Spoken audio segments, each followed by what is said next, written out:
Driver's Ed, Chapter 6, page 87. Monday came, as Mondays do, relentlessly. It was a beautiful morning, surprisingly warm for so late in the fall, a morning on which nobody could be dead, but Denise Thompson was. Remy had looked in the newspaper, unusual for her, and read the obituary. The funeral had been Sunday afternoon. Denise Thompson was underground. "Come on," said Mom. "I cannot be late for work. Move it." Remy strapped the baby into his car seat. He was still eating his toast, which occupied him too much to fight the seatbelt. Henry's kiss smeared her cheek with butter and jam, and for some reason she didn't want to wipe it off. She wanted to take it to school with her, a shiny little mark of love. Mom backed fast out of the drive. Remy couldn't begin to back up that smoothly. She glanced for traffic, training herself, and saw that every single mailbox on their road had been smashed. "The third time in 2 weeks!" yelled Mac. When Mom stopped at the bottom of the drive, he opened his door as if to vault out and find a clue at the base of the splintered post. "I'm going to sue 'em. Why, those little—" Mom cut off Mac's favorite noun. "Don't say it. Just get back in the car, Mac. Once Remy gets her license, you'll have another 45 minutes every morning, but not today." "I don't want a license now. I don't want to drive. Once it was funny, going over a cement divider. No big deal," we said. Nobody died, but somebody died. Mac went on and on about the mailboxes. "I have to dig out that stupid hole, buy another post, sink it into cement." He'd have played mailbox baseball too if he had friends with cars, but since it was his job to replace the box, the hobby was less attractive. How could she fake it through driver's ed? Morgan had trembled in church as if she were a threat. She had babbled her way through coffee hour. Could she babble her way through school? Should she pretend to be sick and stay home? But skipping school would be an admission. "I have to act normal. I can't let them pick up on anything. It has to stay a secret. I cannot let anybody think I'm the kind of person who does things like that." 43, said Mom grimly. 43 what? Said Mac. "Mailboxes. I could sit up with a shotgun and nail those worthless little delinquents." Even Mac took a second look at their mother. Mom actually sounded as if she would empty a shotgun into teenagers playing mailbox baseball. Remy had the nightmarish sense of somebody pouring water down her throat without letting her swallow, filling her up, drowning her. If Mom hated somebody who hit pieces of metal that much, how much would she hate somebody who— Remy grabbed her own hair, literally holding herself together. "Forget Mr. Willett. It's Mom who can't know. Mom would kill me." Or herself. The baby blew bubbles. This was his great artistic achievement, covering his tiny chin with saliva, giggling softly while the bubbles slid down and kept his chest wet all day. He admired the way his sister held her hand on her head, and he worked at putting his hand on his head. He accomplished it and beamed at Remy. "Listen to the rumors in school, Mac," said Mom. "Find out who it is. I'm going to get a hold of their parents. I just know they come from the kind of family where the mother and father don't even care what their children are doing." "Wait a minute," protested Mac. "What rumors am I going to hear? 8th graders don't drive. Remy's grade plays mailbox baseball. Remy'll hear the rumors." "Your sister does not hang out with the sort of creep who would do that," said their mother, as if she had the slightest idea who was around Remy all day. Mac opened his mouth to point this out, but they had arrived at the daycare and it was his job to take the baby in. Mac undid the seatbelt and harness, kissing the only person to whom he showed affection. "Come along, Matthew, my man," he said. He lifted his little brother very carefully because diapers often slipped, and Mac didn't want to go to school with wet hands. Henry wrapped loving arms around Mac's neck, reached under his brother's unzipped jacket, and tried to take the big pins out of Mac's shirt pocket. Once this kid got his fingers wrapped around an object, he had to saw it free. Mac twisted hard to keep the pins safe. "Bye, sweet prince," said Remy. Bye-bye, darling, said Mom to her baby. She kissed his little cheek when Mac held him down to her face and murmured softly, "What kind of person will he grow up to be with you two calling him Jesus or Sweet Prince?" shouted Mac. "Try to imagine junior high, will ya?" Remy would never willingly imagine junior high. There was only one good thing about junior high. Eventually it was replaced by senior high. She prayed to the God of high schools that he would turn her invisible for the day. Let nobody look at her, let no teacher call upon her. Sometimes when she asked for things like this, she could feel warmth, as if her current God was listening at least. Today, there was nothing. The fear of being found out puddled in her lungs. School was simply school. Accidents were not mentioned. Teachers taught. Homework was collected. Morgan didn't run into Nicky. Was Nicky home pretending to be sick? Would he lie low till it was over? How would they know when it was over? At 11 o'clock, Morgan walked carefully into the library, balancing himself, imitating his mother's wonderful smile and his father's cool. He smacked hands with Taft and Chase and opened a car and driver to memorize, just like always. He felt Remy's presence, but he did not look up. Better nobody should realize she had gone along. Best if nobody realized Morgan had been there either, but at least he could do his part to keep Remy safe. The thing was to pretend he had never known her. Driver's head filled up. Was it his imagination, or were they all uncharacteristically quiet? Was he self-conscious, or were they all looking at corners or shoes, anywhere but at each other? "Today," said Mr. Fielding, "nobody will go driving. A police officer is going to meet us out on the school lawn." Police. Morgan was immediately badly out of breath. Shock, he thought. My lungs are closing down. He tried to hide the quick, shallow breathing from Taft and Chase. Sequences of his life spun through Morgan's mind as if he were channel grazing his future. Prison, handcuffs, trials, his father's horror blended into his mother's turning away, his sister's cruel laugh. "There was a terrible accident," said Mr. Fielding. "Did everybody hear about it?" Accident. Morgan seized on the word. "Yes, totally accidental. Nothing to do with me." Christine, assuming that not everybody had heard, repeated the television commentary.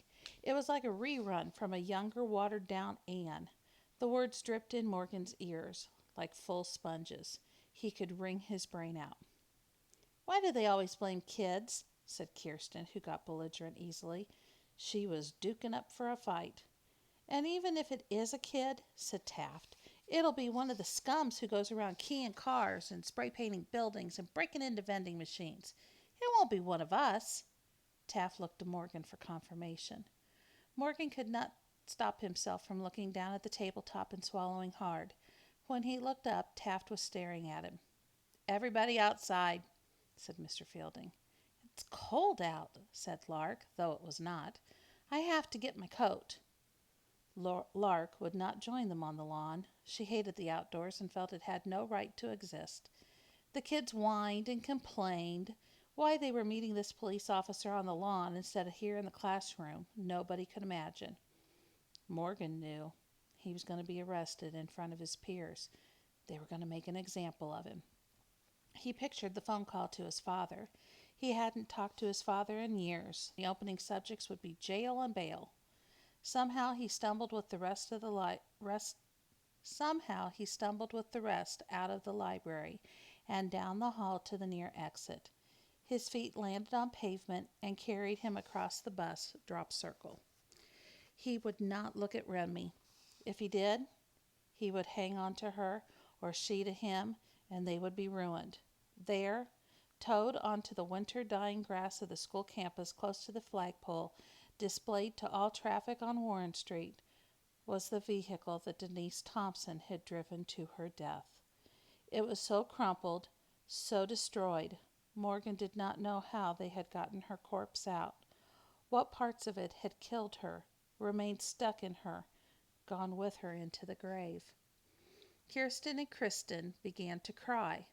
Jose yanked a clean Jose yanked out a little Kleenex pack and handed tissues around. No boy took one. Morgan forced himself to look at the car. Taft was still watching him. Taft could not actually know, but he could guess. Morgan thought he had already guessed. "So what have we got?" said the cop. The steering wheel was folded in two as if it had been made of Play-Doh. "We've got a dead mother," said the cop. Remy's sob escaped her throat, a high, awful keening like a dying bird. "Don't do that," thought Morgan. "You'll give us away." But in the strange way of girls, Kristen and Kirsten seemed to find Remy's reaction reasonable, and they comforted her. "All because some teenager wanted a sign for his bedroom," said the cop. "You know what I mean. This woman died. She's not a whole lot older than you are, you know. And her baby's never going to remember his mommy, all because some teenager didn't stop to think." I was like Lark, Morgan thought.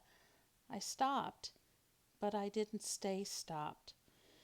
Probably the same kids that are playing mailbox baseball did this. Something to do. Thursday night, kids didn't care about their homework, just wanted something to do.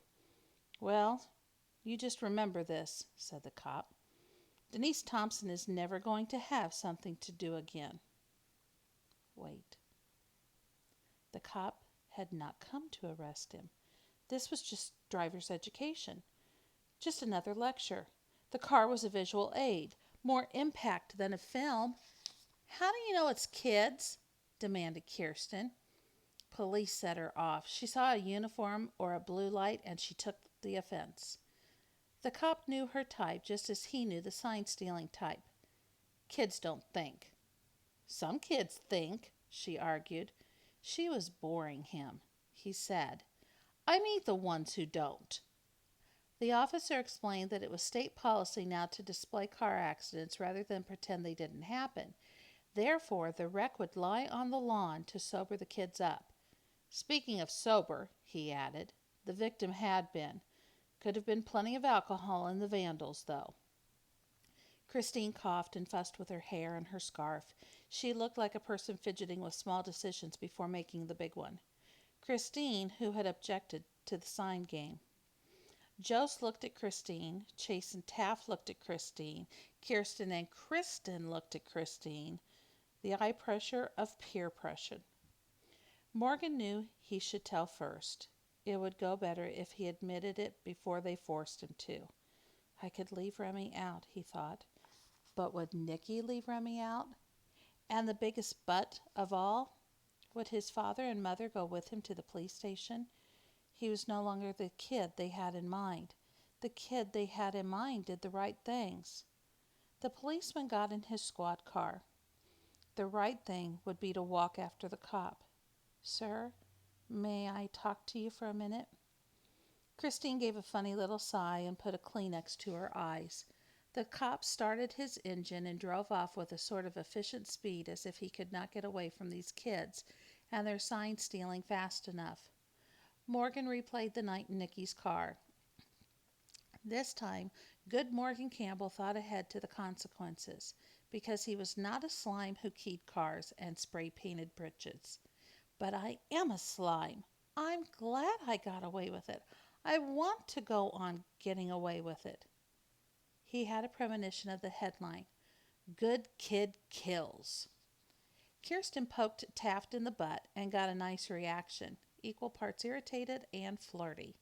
Jose turned a cartwheel, whether to celebrate being alive when Denise Thompson was dead, or because the dead didn't matter, or because she was busy practicing for cheerleading.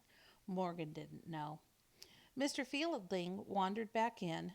Remy had wrapped herself so tightly in her jacket she might have been bandaging cracked ribs.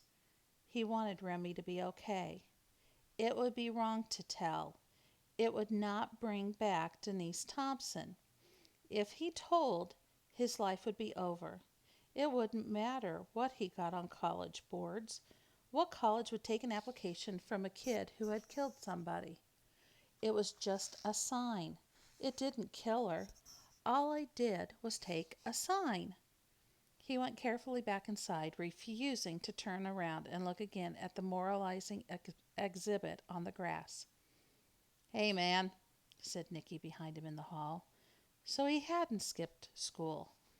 "Nicholas," Morgan acknowledged. He kept walking, kept hoping, somehow, that he was not friends with Nicky again.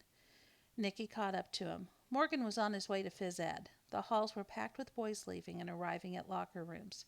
Nicky muttered, "Weird, isn't it?" The last word Morgan would have used was weird.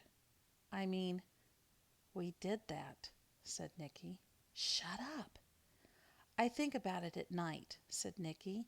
"A person was alive and now she's not. We managed that." "Shut up," breathed Morgan. It could not be pride, he heard Nicky's voice. Nicky could not be proud that he had managed to end a life. "It's sort of the ultimate cool, isn't it?" said Nicky.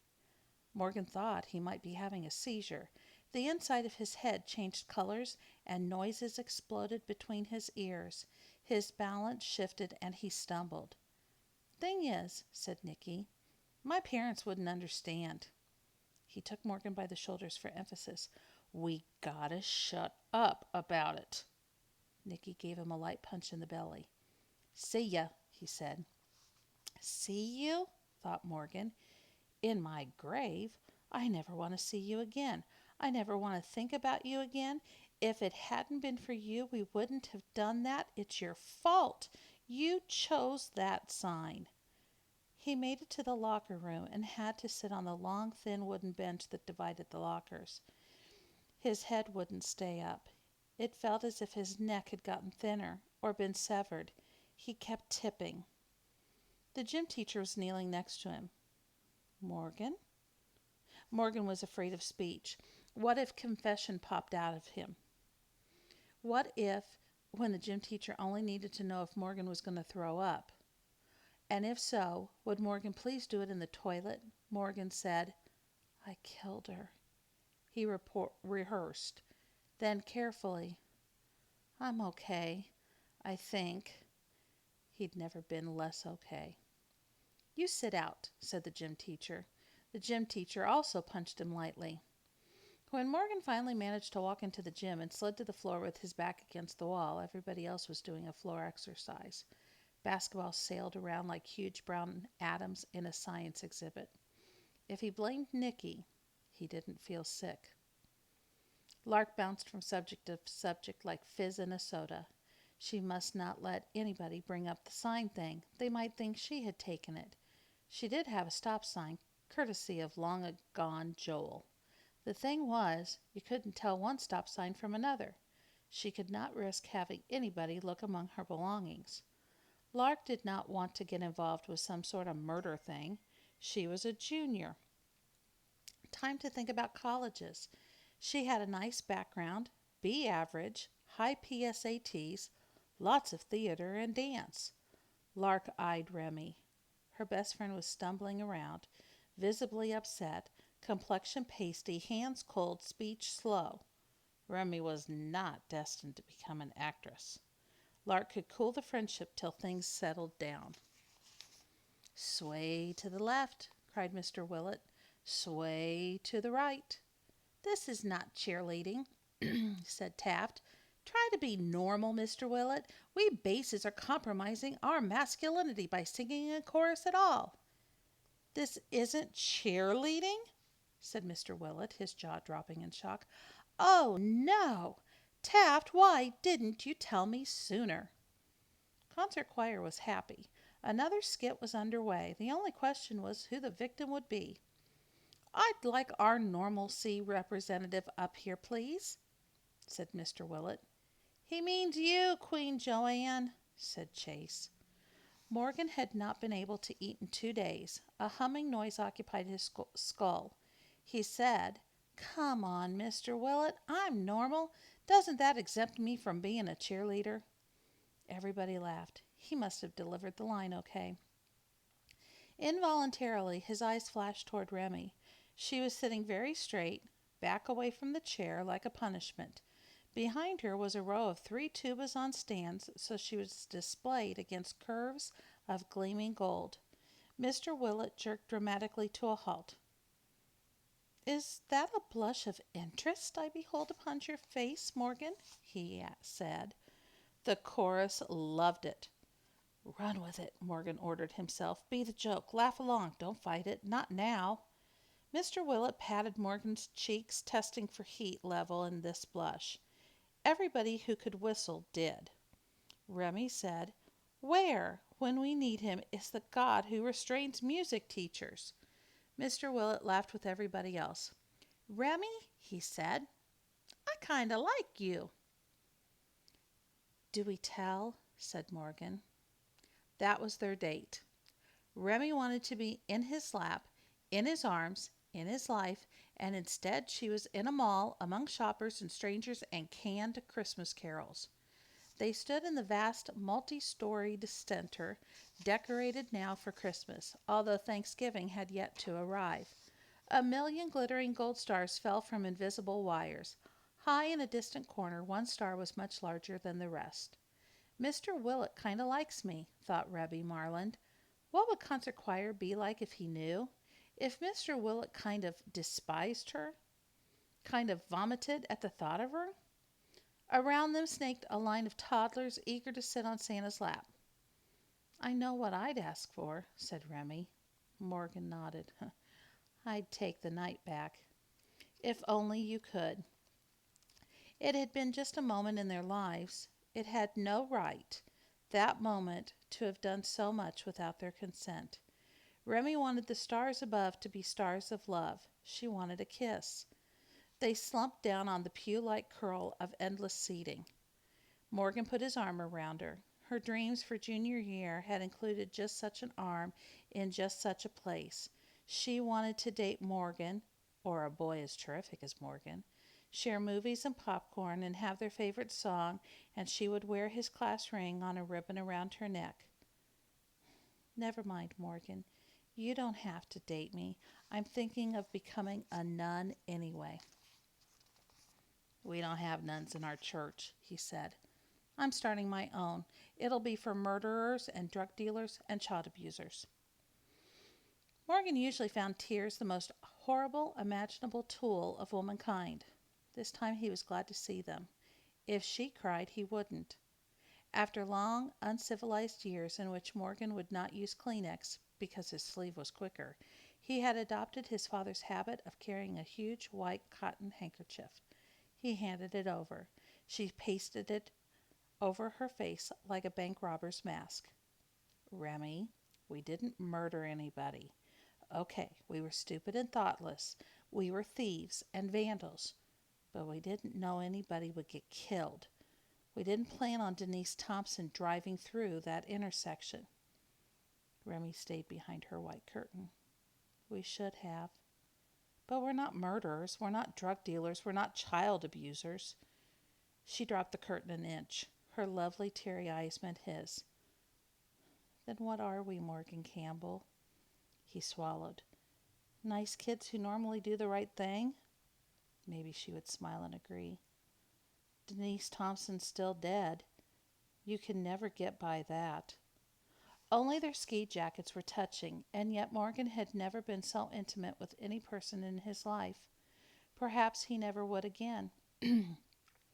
No sex, no love, no act of fatherhood or war would ever make him so close to another human being. He actually thought of marrying Remy in order to seal up the guilt and keep it between them. "Get a grip, Campbell." "If you want to tell," he said, "I'm ready." They sat for a long time. Shoppers swirled around them, lights twinkled and carols played. Bright packages and stuffed shopping bags bounced against wool coats. Happy children and exhausted, cranky children demanded to go to the food court. "I'm actually thinking of marrying you," said Remy. "To keep the secret between us. We'd add an extra vow to our marriage ceremony." He was staggered. He tried to say he had just had that thought, but it was too scary to say out loud. She was braver than he was. "I don't want to tell," said Remy. "I don't want anybody to think that's the kind of person I am." She's not braver than I am, he thought. Neither one of us is brave at all. He remembered himself long ago, last week, wanting danger, snipers, bombs, mountains, and thrills. I'm not brave after all. I'm a coward. All that was on Monday. Morgan had never endured such emotion and demand. Surely Tuesday would just lie there, letting him catch his breath, giving him time off to think about it. Tuesday did. Wednesday did not. On Wednesday, the local paper, to which current events subscribed in multiple copies, contained a full-page ad. Full. Paid for by Denise Thompson's husband. 22 inches by 14 inches of heavy, screaming black type above a charming photograph of a pretty woman. Who murdered my wife? I don't know, but I will find out. Look at this beautiful woman, only 26. You killed her. You ended her life and left mine empty forever. Don't sleep tonight. Lie there. Think about my wife. Think about my motherless son. Reward. Tell me who murdered my wife.